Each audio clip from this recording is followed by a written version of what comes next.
విద్యారంగాన్ని గత ప్రభుత్వం వ్యాపారంగా మార్చుకుందని సీఎం రేవంత్ రెడ్డి విమర్శించారు. గత ప్రభుత్వంలో నూతన నియామకాలు లేవని ఆరోపించారు. గొప్ప చరిత్ర కలిగిన ఉస్మానియా యూనివర్సిటీ మూతపడే పరిస్థితికి వచ్చిందన్నారు. హైదరాబాద్లోని మాదాపూర్ శిల్పకళా వేదికలో నిర్వహించిన గురుపూజ దినోత్సవ కార్యక్రమంలో సీఎం పాల్గొన్నారు. గురుపూజోత్సవ కార్యక్రమానికి రావడం సంతోషంగా ఉందన్నారు. విద్యాశాఖ అత్యంత ప్రాధాన్యతతో కూడుకున్నదని, విద్యాశాఖను స్వయంగా పర్యవేక్షిస్తూ ప్రతి సమస్యను పరిష్కరిస్తున్నానని చెప్పారు. విద్యాశాఖలో ఎన్నో సంస్కరణలు తీసుకురావాల్సిన అవసరం ఉందని, తెలంగాణకు నూతన విద్యా విధానం కావాలని తెలిపారు.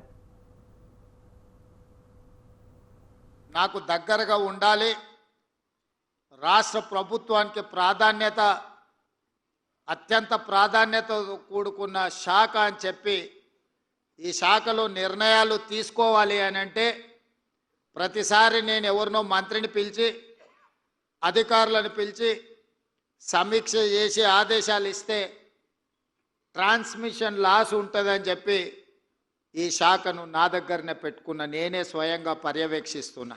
విద్యాశాఖకు మంత్రిని నియమించండి అని వారి అవగాహన రాహిత్యమో లేకపోతే నేను ఉండడం వల్ల ఈ శాఖ బాగుపడి ప్రక్షాళన చేసి దళితులకు, గిరిజనులకు, బలహీన వర్గాలకు, మైనారిటీలకు, తండాలలో, గూడాలలో, మారుమూల పల్లెల్లో ఉన్న పేద కుటుంబాలకు సంబంధించిన విద్యార్థులు బాగుపడతారన్న ఆలోచనతో ఈ రకంగా మాట్లాడుతున్నారేమో నాకు తెలీదు. విమర్శకులకు నేను ఒకే ఒక్క మాట చెప్పదలుచుకున్నా. ఈ శాఖను నేనే స్వయంగా పర్యవేక్షిస్తూ ప్రతి సమస్యను నిశితంగా అర్థం చేసుకొని ఆ సమస్యను పరిష్కరించే ప్రయత్నం చేస్తున్నా. గవర్నమెంట్ స్కూల్స్లో కూడా నాకు తెలిసి మా విద్యాశాఖ అధికారులు చెప్పాలి, ఈ సంవత్సరం 3 లక్షల మంది విద్యార్థులు ప్రైవేట్ స్కూళ్ళ నుంచి మారి గవర్నమెంట్ స్కూళ్ళకు వచ్చిందంటే మీరందరూ ఎంత అద్భుతంగా పనిచేస్తుర్రో. ప్రతిసారి డ్రాప్అవుట్సే ఉంటుండే, ప్రతి సంవత్సరం విద్యార్థులు తగ్గుకుంటూ చివరికి పాఠశాలలు మూతబడే పరిస్థితి తెలంగాణ రాష్ట్రానికి దాపురించింది. అక్కడి నుంచి ఈ సంవత్సరం మనం పెట్టిన ఎఫర్ట్స్ తోటి 3 లక్షల మంది విద్యార్థులు అదనంగా ఈరోజు ప్రభుత్వ పాఠశాలల చేరినరు అని అంటే నేను మనస్ఫూర్తిగా మా టీచర్లను నేను అభినందిస్తున్నా. గవర్నమెంట్ స్కూల్లో భోజనం చేయాలంటే నిన్న మొన్న కొన్ని అక్కడక్కడ దురదృష్టకర సంఘటనలు, పిల్లలకు ఫుడ్ పాయిజన్ అయింది, లేకపోతే పిల్లల్ని హాస్పిటల్కు తీసుకెళ్ళామని వార్తలు చూసినప్పుడు నాకు చాలా బాధ అవుతుంది.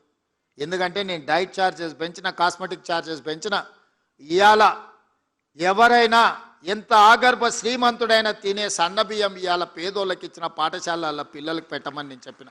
క్వాలిటీ ఫుడ్ ఇవ్వండి అని చెప్పిన. ప్రతి స్కూల్కు ఒక ప్రభుత్వ అధికారికి బాధ్యత ఇచ్చిన. ఇప్పుడు నేను మా టీచర్లను విజ్ఞప్తి చేస్తున్నా, మీరు కూడా వాళ్ళతో భోజనం చేయండి. వీళ్ళు ఉన్నప్పుడు నేను కూడా వచ్చి వాళ్ళతో భోజనం చేస్తా. ఒకప్పుడు గొప్ప చరిత్ర కలిగిన 100 సంవత్సరాల పైగా ప్రపంచానికే సేవలు అందించి గొప్ప ప్రధానమంత్రులను, ముఖ్యమంత్రులను అందించిన ఉస్మానియా యూనివర్సిటీ మూతబడే పరిస్థితి వచ్చింది. కాకతీయ యూనివర్సిటీ ఈ దేశానికే గొప్ప ఇంజనీర్లను అందించిన కాకతీయ యూనివర్సిటీ కూడా కళా వైభవం కోల్పోయి కాలగర్భంలో కలిసిపోయే పరిస్థితులు ఆనాడు వచ్చినాయి.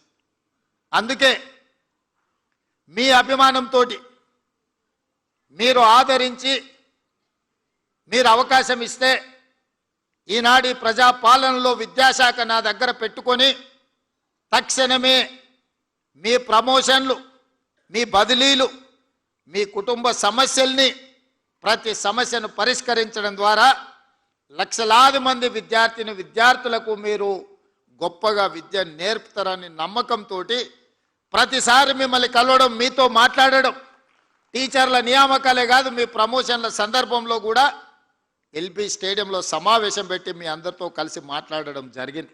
ప్రైవేట్ స్కూల్స్ కంటే మా గవర్నమెంట్ స్కూల్లో ఉన్న టీచర్లు అత్యధికంగా విద్యాధికులు, బాగా చదువుకున్న వాళ్ళు, సమాజం పట్ల అవగాహన ఉన్నవాళ్ళు, ఏ గ్రామీణ ప్రాంతం నుంచి వాళ్ళు వచ్చిండ్రో అదే గ్రామీణ ప్రాంతాలలో ఈరోజు వాళ్ళు టీచర్లుగా పనిచేస్తున్నారు.